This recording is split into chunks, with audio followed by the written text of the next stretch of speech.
13절부터 17절까지의 말씀은 세례에 대한 말씀이에요. 그리고 또 성령이 오늘 하나님과 성령님 예수 그리스도 이 세 분이 오늘 여기 이 장면에 같이 함께하는 그 장면이죠.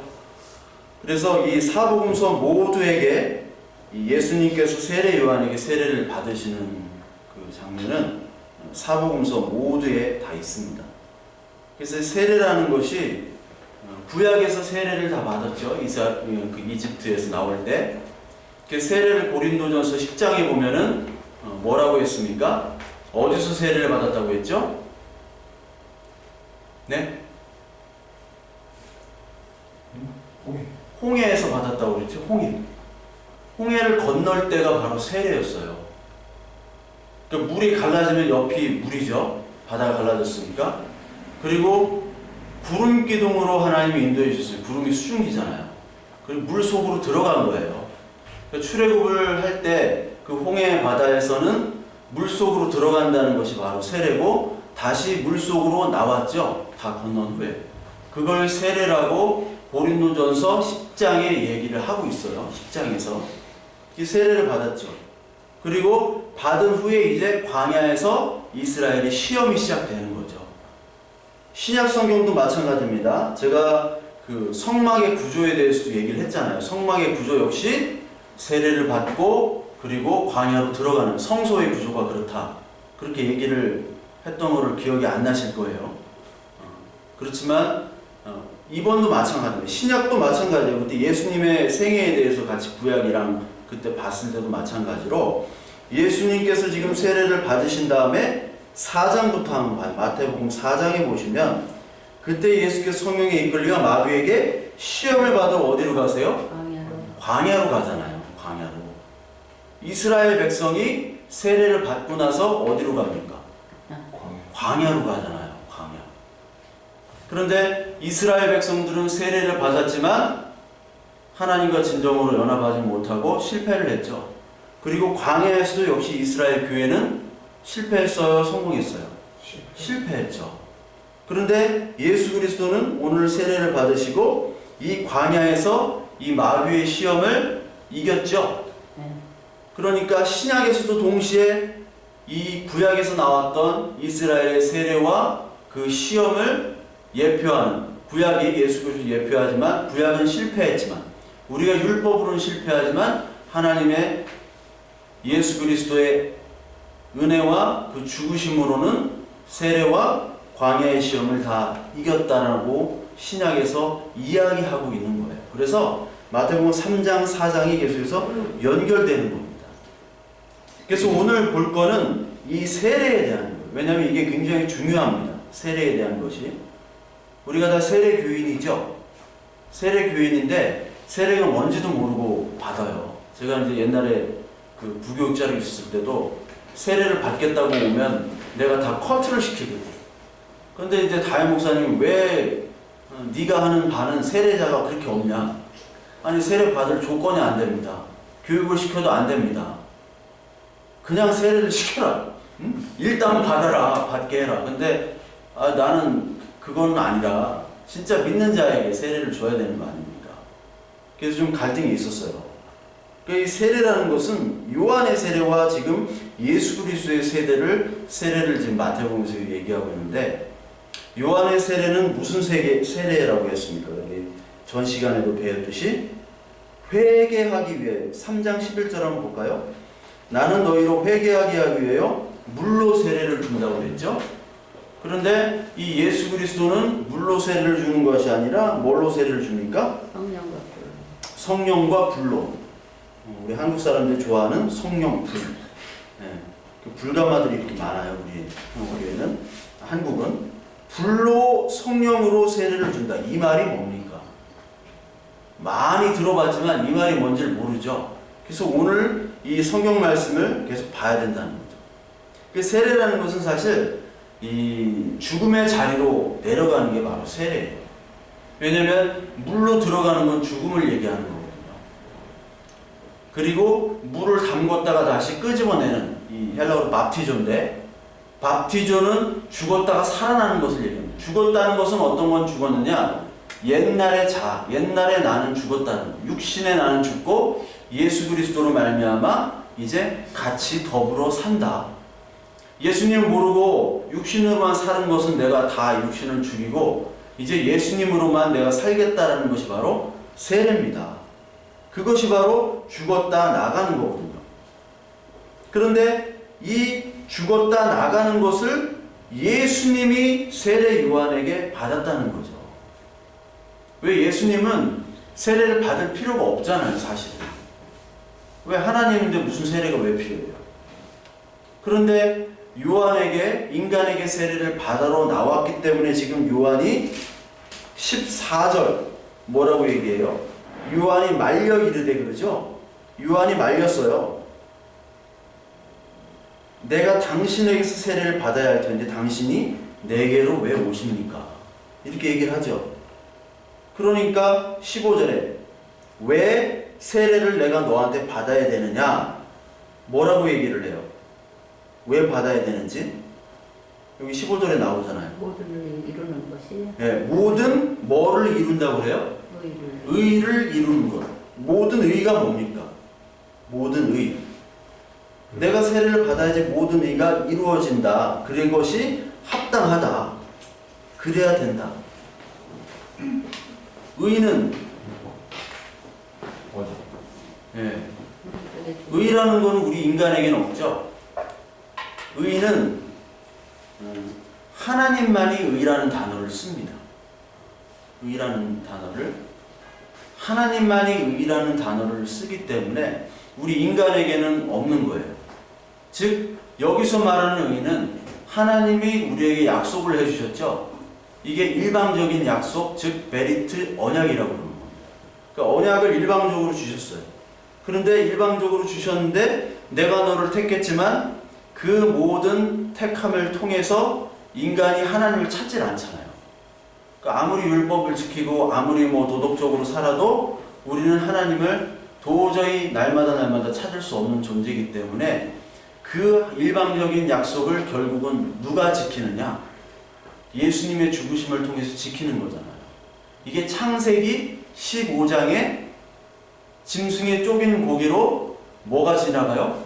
불이 확 지나가는데 그 불이 지나간다는 것은 하나님이 지나가는 것이고 하나님이 지나간다는 것은 내가 쪼긴 고개처럼 내가 죽겠다. 왜? 니들은 죽을 수 없는 존재이기 때문에. 니들은 나를 위해 죽을 수 없는, 니들만 사랑하는 존재이기 때문에 내가 대신 내 아들을 보내서 너희 대신 죽게 하겠다 라는 말씀이에요. 그 약속을 내가 이루기 위해서, 그 의를 이루기 위해서 이 예수 그리스도를 죽이겠다 하는 게 바로 의로 약속을 이룬다는 겁니다. 그렇기 때문에 예수 그리스도는 이 땅에 와서 죽어야지 그게 하나님에게 의롭다라고 되는 거예요. 죽지 않으면 하나님은 그 예수님을 의롭다 하지 않으시죠. 기쁜 아들로 표현이 안 되는 거예요. 17절 보세요. 이는 내 사랑하는 아들이요 내 기뻐하는 자라 하시니라. 왜 사랑하는 아들이고 왜 기뻐하는 자냐? 죽으러 왔기 때문에 사랑하고 기뻐하는 거예요. 죽지 않고 사람들에게 대접받고 왕 칭송 받으면 사랑하지 않고 기뻐하는 자라는 기뻐할 수 없는 자가 되는 거죠. 즉 예수 그리스도께는 지금 하나님인데도 불구하고 죄인의 자리도 지금 낮아지셨다는 거예요. 세례라는 것 자체가. 왜? 자기를 죽여야 되니까. 그래서 이 말씀이 빌립보서 2장 6절에 나옵니다. 우리 한번 화면을 보시면 같이 한번 읽을게요. 시작. 그는 공부한 하나님의 본체시나 하나님과 동등됨을 취할 것으로 여기지 아니하시고 오히려 자기를 비워 종의 형체를 가지사 사람들과 같이 되셨고 사람의 모양으로 나타나사 자기를 낮추시고 죽기까지 복종하셨으니 그 십자가의 죽으심이라. 이러므로 하나님이 그를 지극히 높여 모든 이름 위에 뛰어난 이름을 주사 하늘에 있는 자들과 땅에 있는 자들과 땅 아래에 있는 자들로 모든 무릎을 예수의 이름에 꿇게 하시고 모든 입술로 예수 그리스도를 주라 하시며 하나님 아버지께 영광을 돌리게 하셨느니라. 자, 여기 자기를 낮추고 죽기까지 복종한다는 말이 있죠. 이게 바로 세례를 받으러 오시는 거예요. 그리고 나중에 나오겠지만 이 세례를 받는 것은 곧 어디에 죽으심입니까? 네? 십자가에 죽으신다는 게 세례입니다. 마태복음 10장에 나중에 보실 거예요. 아, 세례를 받는다는 것은 십자가에 죽으신다는 의미구나 라는 걸 말씀을 통해서 우리가 배울 거예요. 즉 세례를 받음을 통해서 우리 예수님이 지금 영광을 받게 되는 거죠. 왜 어떤 영광을 받는 거예요? 하나님께서 유일한 내 사랑하는 아들이고 내 기뻐하는 유일한 자로 하나님께서 인정해 주셨다는 거예요. 그래서 이 세례를 받으신 후에 어떤 일이 벌어지냐? 16절 한번 볼까요? 예수께서 세례를 받으시니까 곧 물에서 올라오실새 어디가 열립니까? 하늘이 열리고 하늘이 열렸어요. 하늘이. 그러면서 하나님의 성령이 비둘기같이 내려 자기 위에 임하심을 보시더니. 비둘기. 여기 비둘기가 실제로 나온 겁니까? 아니죠. 비둘기 같이라고 했어요. 비둘기 같이. 세례를 받으시고 물에서 올라오니까 어디가 열렸냐? 하늘이 열렸고 비둘기와 같은 성령이 내려오셨다. 여러분, 이 비둘기와 하늘이 열린다는 장면이 어디에 나오냐면 창세기에 나와요. 창세기. 창세기 7장 한번 볼까요? 창세기 7장. 창세기 7장 11절을 한번 보겠습니다. 창세기 7장 11절.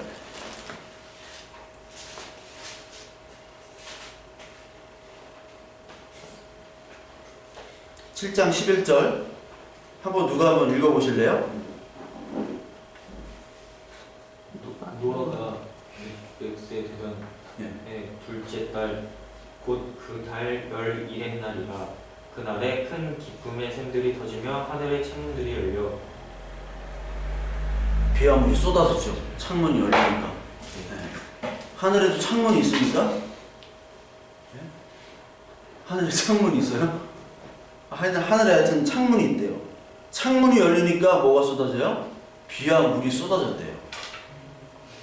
그리고 우리 창세기 8장 한번 볼까요? 8장 11절 한번 볼까요? 8장 11절. 11절에 보시면 어떤 동물이 나옵니다. 비둘기가 나오죠. 또 오늘 이 마태복음에 하늘이 열리고, 여기도 하늘이 열렸죠. 하늘이 열리니까 물과 비가 쏟아지죠. 여기 물로 세례를 받으시잖아요. 그런데 또 창세기에 그 노아 홍수 심판 때 보니까 비둘기가 나오죠. 비둘기가 어떤 역할을 합니까? 홍수 심판 후에 이 물이 다 말랐는지 안 말랐는지를 비둘기를 통해서 알려주는 거죠. 비둘기가 그런 전령이 되는 거예요. 그 소식, 기쁜 소식을 주는 동물로 바로 비둘기가 나와요. 즉 노아의 홍수 사건과 지금 이 세례의 장면과 비슷합니다. 물이 세상을 덮을 때 방주 안에 있는 사람들만 살아남았잖아요. 그렇죠? 그 예수 그리스도, 방주가 예수 그리스도시니까 예수 그리스도 안에만 생명이 있고 거기 성령이 오늘 기쁜 소식을 비둘기처럼 전해주신다는 겁니다. 오늘도 마찬가지로 여러분들과 저에게 마음속에 지금 성령의 말씀들이 예전까지는 육신의 음성만 들렸잖아요. 그렇잖아요. 우리 큐티 나눔들을 하잖아요. 육신의 음성만 들렸다고요. 눈에 보이는 것들, 내가 잘 되는 것들, 내가 보기 좋고 내가 마음이 원하는 것들로만 음성이 들려요. 그런 것만 세상의 음성이 들리고 내 마음속의 음성이 들리는데, 이제 성령의 음성이 들리면 비와 물이 하늘이 열리면서 쏟아져 내리고 이 육신의 것들이 심판이 되는 거예요. 그러면서 비둘기가 날아와가지고 복음을 전하게 해주는 것이 바로 하나님께서 주시는 음성이라는 거예요. 하나님께서 주신 음성. 그것이 바로 이 세례입니다. 그래서 에스겔서 1장 1절에 이런 말씀이 있어요. 30째 해 넷째 달 초닷새. 이거 되나? 이거 되나? 초닷새에 내가 그발 강가에 사로잡힌 자 중에 있을 때 뭐가 열려요 또? 하늘이 열려요. 이게 뚜껑이 열리면 안 돼요. 하늘이 열리며 하나님의 모습이 내게 보이니 여호와기니 사로잡힌 지 5년 그 달 초닷새라 갈대아 땅 그발 강가에서 여호와의 말씀이 부시의 아들 제사장 에스겔에게 특별히 임하고 여호와의 권능이 내 위에 있느니라. 하늘이 열릴 때 하나님의 모습이 보이는 거죠. 그리고 하나님의 말씀이 임하는 겁니다. 그러니까 하나님의 모습이 보이진 않아요. 하나님 영인데 어떻게 보여요? 하나님 뭐 봤다고, 하나님 봤다고 하는 사람이 굉장히 많아요. 많은데 그럼 어떻게 봤냐 하면 얘기는 안 하고 무조건 봤대요. 막 우기면 돼. 왜 봤다는데? 이게 하나님이 보이지 않습니다. 하나님이 열리게 된다면 하나님의 여호와의 말씀이 우리 권능이 돼서 우리 안에 이루어지는 거예요. 그것이 바로 하늘이 열리는 장면이에요. 여기도 하늘이 열렸죠.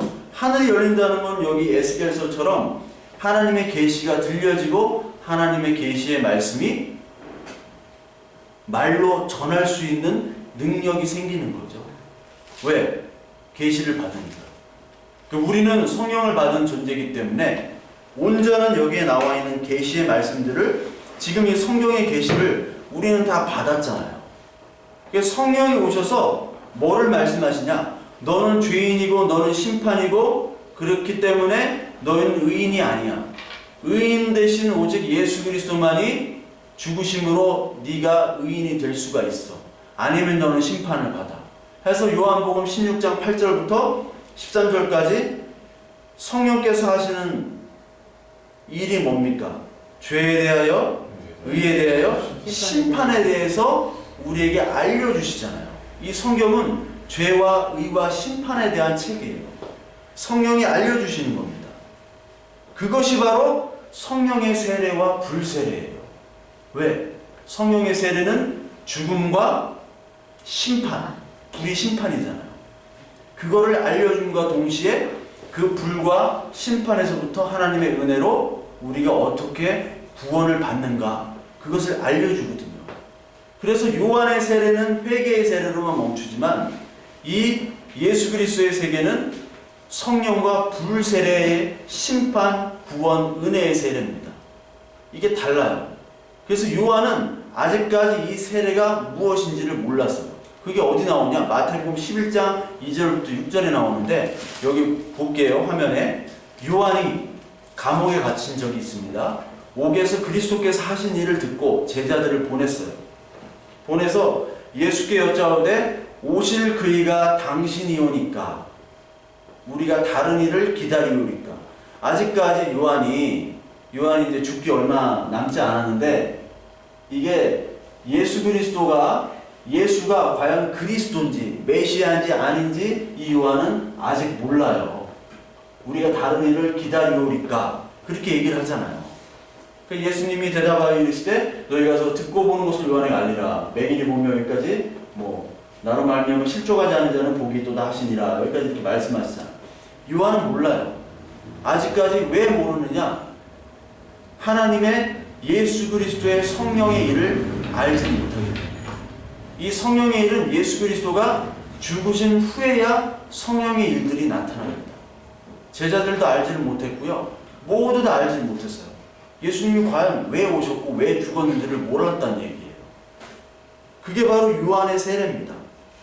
그래서 이 세례의 말씀들은 바로 구약 예언의 성취죠. 구약 예언의 성취. 지난 우리 주일날 예배 때도 봤지만 이 세례라는 것 그리고 성령이라는 것은 바로 에스겔서와 요엘서의 예언들을 성취하신 거예요. 그래서 에스겔서 36장 한번 볼까요? 36장 25절부터 27절까지 같이 한번 읽을게요. 맑은 물을 너희에게 뿌려서 너희로 정결하게 하되 곧 너희 모든 더러운 것에서와 모든 우상 숭배에서 너희를 정결하게 할 것이며 또 새 영을 너희 속에 두고 새 마음을 너희에게 주되 너희 육신에서 굳은 마음을 제거하고 부드러운 마음을 줄 것이며 또 내 영을 너희 속에 두어 너희로 내 율례를 행하게 하리니 너희가 내 율례를 정결하게 할지라. 자, 굳은 마음을 제거하고 부드러운 마음을 주면서 내 영을 너희 속에 둔대요.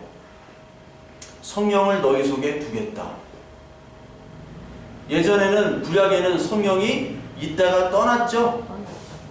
그 일을 맡기면 떠났어요. 우리가 사사기 계속 배우잖아요. 주일날 삼손이 영이 임할 때 하나님이 주시는 힘으로 모든 대적들을 물리치잖아요.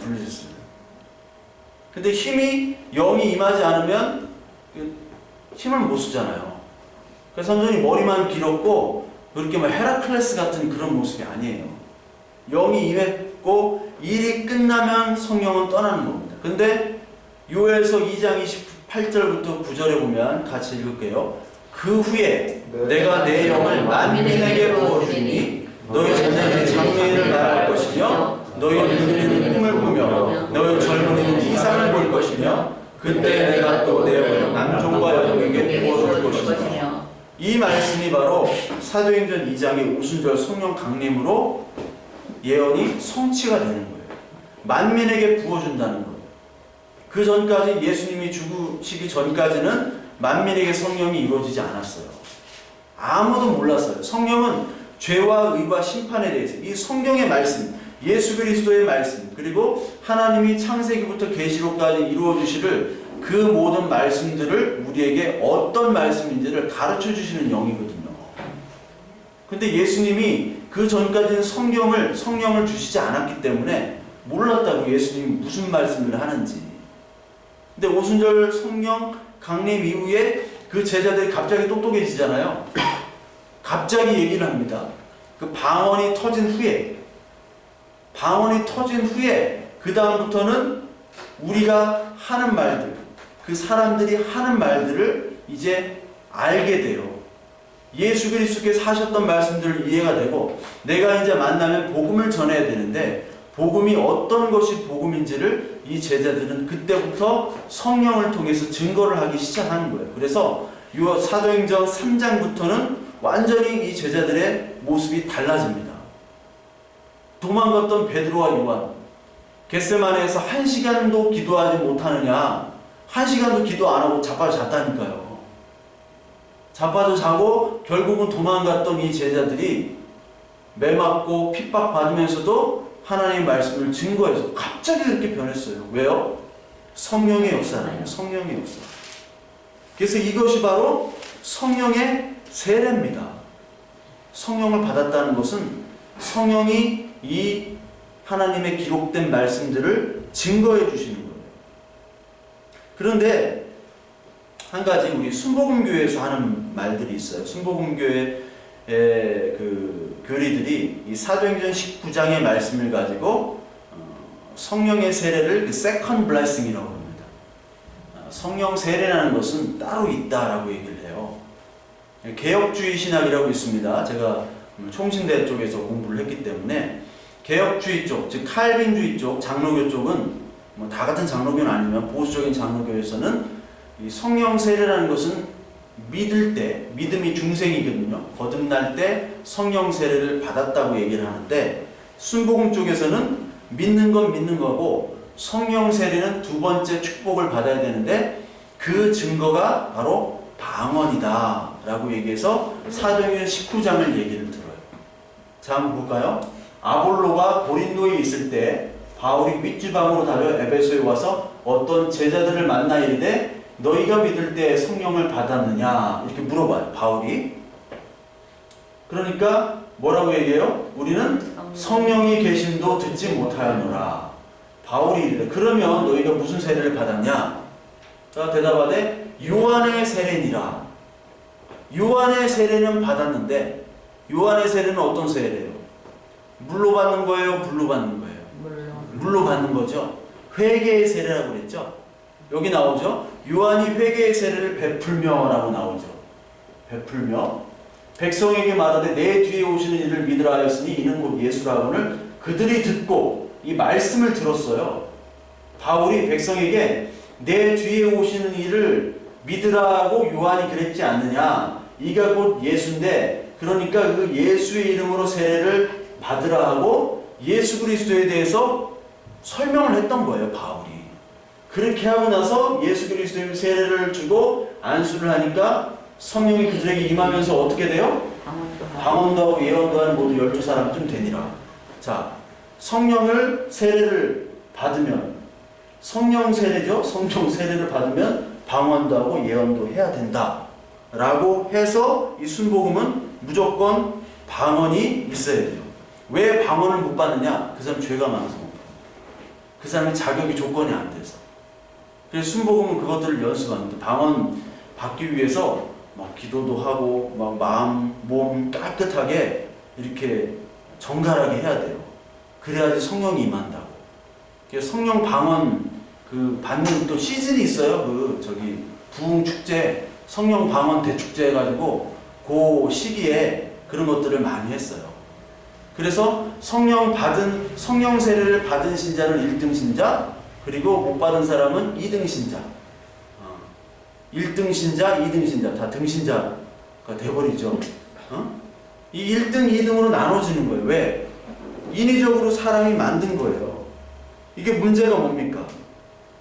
사람의 노력과 조건으로 성령을 임하게 했다, 줬다, 뺏었다, 던졌다, 받았다, 그렇게 한다. 야구공도 아니고 던졌다, 받았다 해요. 이 성령을. 그게 아니거든요. 여기서 나오는 세례는 지금 회개의 세례. 회개의 세례만 받았고, 진짜 성령의 세례는 이 말씀, 예수 그리스도의 복음이 무엇인지를 이 사람들은 들어보지를 못했다는 거예요. 그래서 그 예수의 이름으로 세례를 하니까 방언 예언한다는 것은 하나님께서 이 방언 예언은 바로 뭐냐면 이 하나님의 말씀, 즉 예전에는 내 입술에서 육신적인 얘기만 했잖아요. 그렇죠? 뭘 마실까? 뭘 먹을까? 뭐 하면은 뭐 어디다 돈을 투자하면 뭐 뻥튀기가 몇 배가 된다더라. 야 어디 성형외과가 잘한다더라. 어디 취직하려면 뭘 한다더라. 어디 가면 십장가를 잘 간다더라. 어디 나이트가 물이 좋다더라. 이런 얘기만 했던 우리들이 이 성령 세례를 받게 되면 뭐가 됩니까? 방언 예언을 하는 거예요. 이 방언 예언은 바로 예수 그리스도가 누구신지, 그리고 죄와 의와 심판이 무엇인지를 내 입에서 얘기하는 거예요. 이 방언은 랄랄라 방언이 아니에요. 아무 의미가 없어요. 랄랄라 방언은. 이게 뭡니까 그게? 강아지 방언, 개 방언 알아요? 개처럼 짖는 사람도 있어요. 막 그러시죠? 보셨죠? 새소리도 내고 별 개소리를 다 내요. 이게 동물원도 아니고 이게 아주 개판이에요. 개판. 막 고양이 소리 냈다가 막 이렇게 막 호랑이 소리 냈다 그래요. 그게 성경의 말씀, 이 구원과 아무런 의미가 없어요. 여기 말하는 방언 예언은 텅이에요. 그냥 언어예요. 내가 사용했던 언어들이 다 심판받고 버려지고 대신 하나님의 언어들이 내 의지와 상관없이 막 나오는 거예요. 방언이. 이 통역된 방언이 뭐예요? 예언이고, 예언이 완성된 게 바로 이 성경이기 때문에 지금의 방언과 지금의 방언들은 있지만 그 방언은 뭐라고 했어요? 하나님이 주신 선물. 은사를 달란트라고 생각하지 말라고 그랬죠. 프레젠트라고 기프트라고 생각하라고 그랬잖아요. 선물이다. 하나님이 그냥 주시는 선물이다. 네가 잘 못 믿으니까 하나님이 있다 하고 니들이 알도록 하나님이 주시는 보너스라고 그랬잖아요. 선물. 선물이란 어감과 은사라는 어감은 달라요. 은사는 내가 딱 가지고 있기 때문에 내가 자랑하는 것으로 우리 한국교회는 알잖아요. 그런데 선물이라는 것, 값없이 주는 선물이라고 하는 것은 하나님 도로 걷어가실 수도 있는데 너희가 불쌍해서 그냥 주는 거라고 그랬잖아요. 왜 방언 이런 걸 줘요? 못 믿으니까. 뭘 말해도 못 믿으니까. 말씀을 계속 가르치고 듣고 기도해도 하나님이 없다고 생각하면서 다니는 사람들이 많으니까 하나님이 겨우 하나, 야 분명히 있어 하나 그냥 던져주시는 거예요. 그냥 하나의 선물입니다. 근데 이런 것들이 다른 종교에도 많잖아요. 그래서 대순진리교나 증산도가 길 가다가 붙잡잖아요. 저기 잠깐만요. 말씀 좀 들으셔야 된다. 도를 나십니까? 딱 하면서 나 교회 다니는 기독교인이요. 그럼 방언하세요? 딱 이것부터 물어보거든요. 배가 고픈데요. 또 방언하세요 하고 배가 고픈데요. 뜨끈한 국물 하나 사주실 수 없으세요? 꼭 이렇게 얘기하거든요. 근데 방언을 한다고 얘기해요. 걔네들을 입장에서 볼 때는 기독교는 방언을 꼭 해야지 세례를 받았다고 생각하거든요. 그것이 아니라 그래서 이 모든 다른 종교들도 우리를 미워합니다. 여기 갈라디아 3장 23절에서 6절까지 우리 같이 한번 읽어볼게요. 시작. 믿음이 오기 전에 우리는 율법 아래에 매인받고 계시될 믿음의 때까지 갖췄느니라. 이같이 율법을 우리를 그리스도께로 인도하는 초등교사가 되어 우리로 하여금 믿음으로 말미암아 의롭다함을 얻게 하려 합니다. 믿음이 오므로는 우리가 초등교사 아래에 있지 아니하도다. 너희가 다 믿음으로 말미암아 그리스도 예수 안에서 하나님의 아들이 되었으니 누구든지 그리스도와 합하기 위하여 세례를 받은 자는 그리스도로 옷을 입었느니라. 자, 세례를 받은 자는 그리스도로 옷을 입었어요. 예수 그리스도를 믿은 자는 옷을 입었어요, 이미. 그렇기 때문에 이 세례를 세컨 블레싱이나 다시 뭐 세례를 꼭 방언을 통해서 받아야지만이 진짜 세례를 받았다는 것은 성경적으로도 옳지 않습니다. 그렇기 때문에 이 많은 타종교들은 방언이다, 뭐 예언이다 해가지고 뭐 기적이다 해가지고 우리를 미혹해요. 다른 종교들 다 있잖아요. 그래서 마태복음 24장 24절 6절 보면 거짓 그리스도들과 거짓 그리스도들이 나온대요. 그리스도들. 그리스도가 아니라 그리스도들이에요. 거짓 선지자들. 일어나 큰 표적과 기사를 보여 할 수만 있으면 택하신 자들도 미혹하리라. 보라 내가 너에게 미리 말하였노라. 얼마나 많은 종교들이 부흥을 합니까? 그렇죠? 우리 기독교 이단뿐만 아니라 여러 가지 종교가 지금 부흥을 해요. 저기 왜 상생TV, 증산도는 왜 이렇게 부흥을 해요? 증산도 신앙간증 들어보고 신앙간증이라고 얘기하더라고요. 신앙간증. 신앙도 아니면서. 그러니까 많은 종교와 많은 거짓 선지자들. 이 종교와 거짓 선지자들은 우리 종교뿐만 아니라 경제도 종교예요. 그렇죠? 기업도 종교고 과학도 종교고 자기가 하고 있는 모든 활동들이 사실은 종교가 돼버렸어요.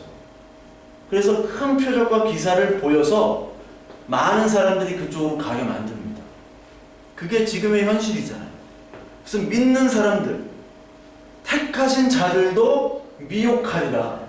사실 하나님이 택하신 자를 미혹할 수가 있어요? 없어요? 있어요. 예, 있지만 이 택하신 자들은 하나님이 언젠간 계속 끌고 가세요. 그럼 그 사탄으로 완전히 빠지지 않습니다. 그러나 미혹 당할 수는 있다고요. 왜요? 그만큼 표적과 기사, 그리스도들, 거짓 그리스도들과 거짓 선지자들이 그만큼 힘이 있다는 겁니다. 그래서 이 사람들이 지금 부흥을 하고 있어요. 종교뿐만 아니라 경제, 기업, 국가 모든 방면에서 지금 하나님과 멀리하도록 지금 그 사람들이 말씀과 표적과 기사를 계속해서 행하고 있습니다. 그래서 하나님께서는 이런 거짓 선지자들과 그리스도를 멀리하기 위해서 오직 한 예수 그리스도만을 이 땅에 보내주셨는데 그 분이 바로 가장 기뻐하는 자요 내 아들 그리고 나의 종이라고 표현을 하는데 이게 어디 나오냐면은 시편 2편 7절에 보면 내가 여호와의 명령을 전하노라 여호와께서 내게 이르시되 너는 내 아들이라 오늘 내가 너를 낳았도다. 이게 예수 그리스도에 대한 그런 말씀이에요. 이 찬양도 많이 하잖아요. 오늘날 내가 너를 낳았도다. 이사야 42장 1절에 보면 내가 붙드는 나의 종 내 마음에 기뻐하는 자 곧 내가 택한 사람을 보라 내가 나의 영을 그에게 주었은즉 그가 이방의 정의를 베풀리라. 이게 바로 예수 그리스도를 얘기합니다. 오늘 이 마태복음 3장에 나온 17절 3장 17절에 보니까 하늘로부터 소리가 있어 말씀하시되 이는 내 사랑하는 아들이요 내 기뻐하는 자라 하시니라. 이 말씀이 바로 여기에 나와요. 그리고 이 말씀이 똑같이 마태복음 17장에 또 나옵니다. 마태복음 17장 한번 볼까요? 뭐 여기 나와 있지만 한번 찾아보는 것도 좋을 것 같아요. 마태복음 17장. 이 17장은 흔히들 변화산이라고 우리를 많이 하는데 예수님이 이제 제자 3명을 이끌고 가세요. 3명이 누구 이끌고 갈까요? 야고보, 요한, 베드로 이렇게 3명을 이끌고 산으로 올라가요. 산으로 올라가는데 누구가 나타나요? 여기 보니까 모세와 엘리야가 나타났어요. 예수와 더불어 말하는 것이 그들에게 보이거늘. 그렇죠? 베드로가 예수께 여쭈어이르되, 베드로는 항상 나서니까, 주여 우리가 여기 있는 것이 좋사오니 만일 주께서 원하시면 내가 여기서 초막셋을 짓되 하나는 주님을 위하여, 하나는 모세를 위하여, 하나는 엘리야를 위하여 하리이다. 텐트를 3개 친다는 거예요. 셋이 같이 잘 수는 없잖아. 그렇죠? 예, 셋이 같이 어떻게 자요? 그러니까 룸 하나씩 이제 주겠다는 거죠. 모세, 엘리야, 예수님. 근데 이걸 보니까 모세, 엘리야, 주님 거의 동급으로 보는 거예요. 예수님과 모세, 엘리야를. 근데 호련한 빛난 구름이 그들을 덮으며 구름 소리가 나서 이르시되, 한번 읽어볼까요? 이는 내 사랑하는 아들이요 내 기뻐하는 자니 너희는 그의 말을 들으라 할지니라. 하늘에서 소리가 나요. 그래서 제자들이 지금 심히 두려워한다라고 말씀을 합니다. 즉 모세와 엘리야는 뭐죠? 뭐의 대표죠? 모세는 율법의 대표죠. 엘리야는 선지자의 대표잖아요. 모세와 선지자. 근데 모세의 율법의 대표인 모세와 선지자의 대표인 엘리야, 이들도 사실 연약한 인간으로 모세는 가나안 땅에 들어가지 못했고, 엘리야도 막 화냈죠. 막 죽겠다고, 나 죽여달라고 했던 인물인데 어떻게 하나님의 은혜를 받아서 하늘로 올라가 승천하는 그런 사람이 됐고, 하여튼 율법과 선지자의 대표예요. 이 율법과 선지자의 대표로 나왔지만 이 사람들은 하나님의 진정한 종은 아니에요. 예표된 only one person은 아니에요. 기뻐하는 only one 아들은 아니라고. 예수님을 예표한 인물이지. 그래서 예수님은 이들이 그렇게 얘기하고 지시했던 그 인물임을 사실 여기서 얘기하는 거예요. 그래서 모세를 위해 엘리야를 위해 할 것이 없었어요. 왜? 대빵은 누구예요? 예수 그리스도가 대빵인데. 아직도 이 제자들은 모세가 최고니까, 유대인에게. 또 선지자로는 엘리야가 최고니까. 그러니까 이들을 예수님과 동격으로 아직 성령을 받지 못한 거예요. 예수님이 뭐 하는 분인지 모르는 거예요. 그리스도도 아니고 하나님의 아들인지도 모르는 상태예요. 근데 성경은 분명히 증거하죠. 누가복음 24장 44절. 이게 중요합니다. 같이 읽을게요. 시작. 또 이르시되 내가 너희와 함께 있을 때 너희가 말한 바 곧 모세의 율법과 선지자의 글과 시편의 나를 가리켜 기록된 모든 것이 이루어져야 하리라 한 말이 이것이라 하시고. 봐봐요. 이 모세의 율법, 선지자는 엘리야죠. 요 글들과 시편이라는 것은 바로 구약 성경을 얘기하는 거예요. 이때 예수님이 말씀하실 때 성경은 구약 성경밖에 없었죠. 이 신약 성경은 언제부터 쓰여졌다고 그랬어요? AD 70년 이후, 80년 이후에 쓰여졌던 성경이 바로 복음서예요. 복음서. 가장 처음에 쓰여졌던 성경이 바울 서신들이죠. 데살로니카, 갈라디아 이런 것들이 가장 처음에 쓰여졌던 성경이고, 그 후에 마태, 마가, 마태, 그리고 누가, 요한 이런 것들이 그 후에 쓰여졌어요. 그러니까 요 기록들이 바로 성경에서도 예수 그리스도를 얘기하는 거잖아요. 그 후에 이해부터 한번 같이 읽을게요. 시작. 이에 그들의 마음을 열어 성경을 깨닫게 하시고 또 이르시되 이같이 그리스도가 고난을 받고 제3일에 죽은 자 가운데서 살아날 것과 또 그의 이름으로 죄사함을 받게 하는 회개가 예루살렘에서 시작하여 모든 족속에게 전파될 것이 기록되었으니 너희는 이 모든 일의 증인이라. 너희는 이 모든 일의 증인. 너희는 바로 우리 교회잖아요. 우리 교회는 바로 이것들을 증거를 해야 된다는 거예요. 먼저 알면 성경을 깨달아야죠. 성경을 깨달으려면 성경을 통해서 성경을 깨닫죠. 그리스도가 죽은 자 가운데 살아날 부활 것과 죄사함 받게 하는 것들을 바로 전파하는 것을 깨달으라. 지금 모세와 엘리야, 시편을 전하는 것이 아니라 이것들이 가르쳤던 예수 그리스도를 전하라라고 오늘 누가복음 얘기하고 있는 거죠. 그래서 그 얘기를 하고 있는 거예요. 내 언약을 이루는 유일한 아들은 모세도 아니고 엘리야도 아니고 다윗도 아니고 바로 네가 앞에서 보는 바로 예수 그리스도다. 아멘. 이 예수 그리스도가 죽어야지 바로 의가 실현이 된다. 그렇기 때문에 예수님은 오늘 이 세례 요한에게 인간에게 세례를 받는 낮은 자리로 갈 수밖에 없었어요. 아까 갈라디아서 3장에 보면은 이 세례가 뭐라고 그랬습니까? 세례가 죽음이라고 그랬죠. 세례 받는 자는 그리스도로 아까 어디였죠? 십자가. 내가 왜 세례가 여기 자기를 가지고 죽기까지 복종하시 곧 십자가에 죽으시니라 이 얘기가 있잖아요. 세례가 바로 십자가에 죽는 겁니다. 세례가 어디 나오냐면요, 이게 마가복음 10장 35절 18절에 나와요. 자, 마가복음 10장 35절에 보면 이 배경이 세베대의 아들 누구와 누구죠? 야고보와 요한. 그러니까 베드로, 야고보, 요한이 이 세 명이 사실 라이벌이었잖아요. 야고보와 요한은 형제죠.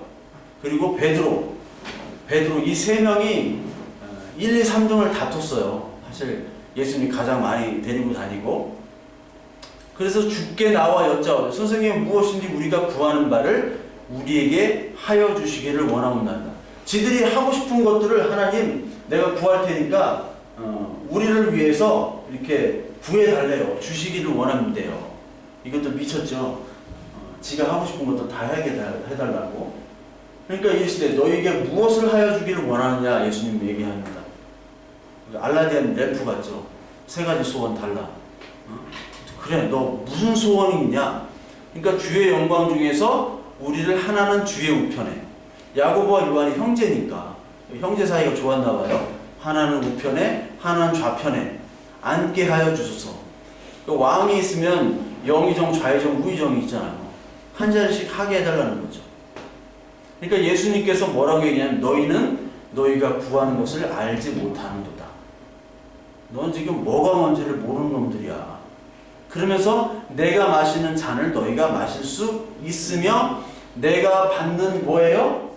세례를 너희가 받을 수 있냐. 죽을 수 있는 잔과 세례죠. 세례가 뭐냐면 죽음을 얘기하는 거예요. 고난의 잔.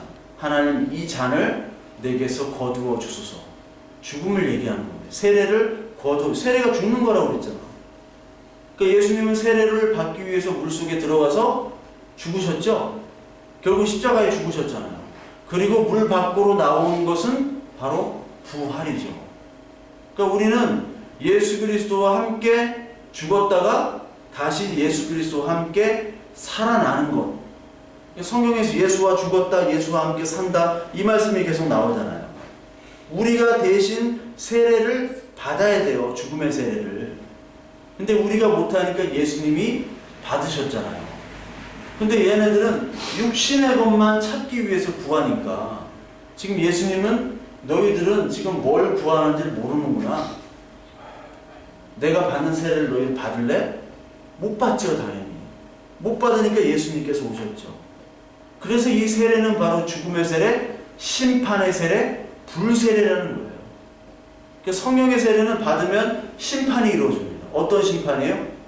아까 노아의 방주에서 나왔듯이 물로 이 땅이 심판을 받잖아요. 그러니까 성령을 받으면 말씀을 통해서 세상이 심판되고 내가 지금까지 살았던 육신의 것들이 심판되어지는 거예요. 그게 불세례입니다. 그러면서 동시에 하나님으로부터 예수님처럼 기뻐하는 아들, 내가 택한 자라는 음성을 듣게 돼요. 아멘. 너는 죄인이고 너는 심판받아야 되는데 사랑하는 아들이야. 왜요? 제가 왜 사랑하는 아들이에요? 내가 내 사랑하는 아들을 대신 너를 위해 죽였기 때문에. 왜? 너를 사랑하니까 내 사랑하는 아들을 대신 죽였다. 이게 믿겨지냐? 믿어져요. 그러면 내가 너를 기뻐하는 아들로 인정한다. 이 말씀이 들려야 되는 거예요. 그 말씀을 듣기 전에는 하나님의 성령의 세례를 받은 게 아닙니다. 이 말씀이 들려지려면 우리의 육신의 것들이 물로 심판돼야 되는 거예요. 불로 심판돼야 되는 거예요. 물과 불로. 그것이 바로 물불세례입니다. 이게 성령 세례예요. 그래서 자아가 부인되고 하나님 말씀이 받아져서 사는 것이 바로 성령의 세례다. 이것을 신약에서 부어주시는 겁니다. 그래서 오순절 성령 세례 사건을 통해서 이거를 사람들이 깨닫게 되고 이 세례를 받는 거예요. 그래서 바로 계시록 11장 1절부터 8절 이 말씀을 이 삼손하면서 지난주가 아니죠? 지난주 맞나요? 지난주에 이 말씀을 했잖아요. 그러니까 예수님께서는 세례를 받으셨는데 세례가 죽음의 세례라고 그랬잖아요. 예수님이 어디서 죽으셨어요? 여기 한번 읽어볼까요? 그 성은 영적으로 하면 소돔이라고도 하고 에돔이라고 하니 곧 그들이 주께서 십자가에 못 박히신 곳이라. 예수님은 세상에 십자가로 세례를 받으셨어요. 어디에서? 소돔과 에돔. 그 지난 시간에 레위 그 미가 레위인 그리고 베냐민 지파의 싸움 그것을 통해서 소돔과 같은 일이 벌어졌잖아요. 폭행을 하고 그 성폭행을 하는 그 소돔의 장소, 에돔의 장소 그러면서 그 여인을 내던져진 것이 바로 하나님께서 우리를 1260일 그리고 한때 두때 반때 그리고 42달 동안 짓밟히도록 하신 것이죠. 그게 바로 예수 그리스도가 광야에서 받는 죽음의 세례라는 거예요. 죽음의 세례. 그것을 너희들도 받을 수 있느냐. 즉 예수를 믿는다는 것은 하나님의 음성이 들리면 이 말씀이 깨달아지고요. 죄와 의와 심판에 대해서 알게 되면서 동시에 우리의 이 육적인 것들이 죽음으로 받아들여지는 것을 우리가 순종할 수 있어야 되는 것이 바로 성령 세례입니다. 그것을 나타내고 있어요. 그래서 오른절 성령 강림 사건 사도행전 2장 이후에 이 말씀이 있습니다. 31절부터 38절까지 보면 미리 본고로 그리스도의 부활을 말하되 그가 음부에 버림되지 않고 그의 육신에 썩임을 당하지 아니하시니 이 예수를 하나님이 살리신지라. 우리가 다 이 일의 증인이로다. 하나님 오른손으로 예수를 높이시매 그의 약속하신 성령을 아버지께 받아서 너희가 보고 듣는 이것을 부어주셨느니라. 성령 사건들을 왜 이렇게 부어주셨느냐? 이 일의 증인으로 사용하도록 너희는 죽고 예수 그리스도로 살으라 라는 것을 증인으로 살라고 이 성령들을 부어주신 것이죠. 로마서 6장 1절에서 5절에도 나옵니다. 우리 빨간 글씨만 한번 읽어볼까요? 시작. 예수 그리스도 예수와 합하여 세례를 받은 우리는 그의 죽으심과 합하여 세례를 받은 줄을 알지 못하느냐. 그러므로 우리가 그의 죽으심과 합하여 세례를 받음으로 그와 함께 장사되었으니 이는 아버지의 영광으로 말미암아 그리스도를 죽은 자 가운데서 살리심과 같이 우리도 또한 새 생명 가운데서 행하게 하려 합니다. 우리는 예수 그리스도와 함께 세례를 받아서 죽었죠. 그리고 세례를 받음으로 장사됨을 통해서 다시 죽은 자 가운데서 세례로 다시 살리심을 받는다. 그러니까 우리는 죽었지만 살아난 자. 심판 땅에서는 우리가 심판받고 땅에서는 좀 멸시를 받지만 우리는 이미 하나님의 생명을 받은 새 피조물로 거듭을 났다는 겁니다. 이것이 고린도후서 5장 17절에 나오는 새로운 피조물이 되었도다라는 말씀이 있죠. 보라 새 것이 되었도다. 이전 것은 지나갔으니 보라 새 것이 되었도다. 새 피조물, 즉 예수 그리스도의 세례로 말미암아 우리가 세례를 받았다. 죽으심으로 말미암아 대신 세례를 받았다는 말씀이에요.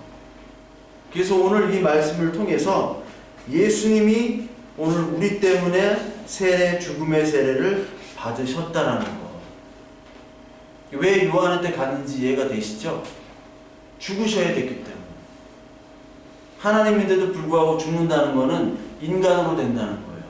우리가 야 성질 좀 죽여. 내가 이 정도 돈이 있고 힘이 있고 명예가 있는데 야 죽여. 그러면 없는 것처럼 납작 엎드려 되는 게 죽는 거잖아요. 얼마나 힘들어요. 내가 얘 당장 없앨 수 있는데 얘가 까불어도 그냥 가만히 있어야 되는 게 죽는 거잖아요. 예수님이 그렇게 오신 거예요. 이 세례를 받으시기 위한 것은 바로 하나님이 우리를 사랑하시는 그 언약 때문에 예수님이 죽으셨다. 그러면 우리는 새로운 피조물이잖아요. 새로운 피조물이기 때문에 옛날의 것들은 우리가 이제 죽어야 되는 것이고 예수 그리스도와 함께 십자가에 못 박아야 되는 것이고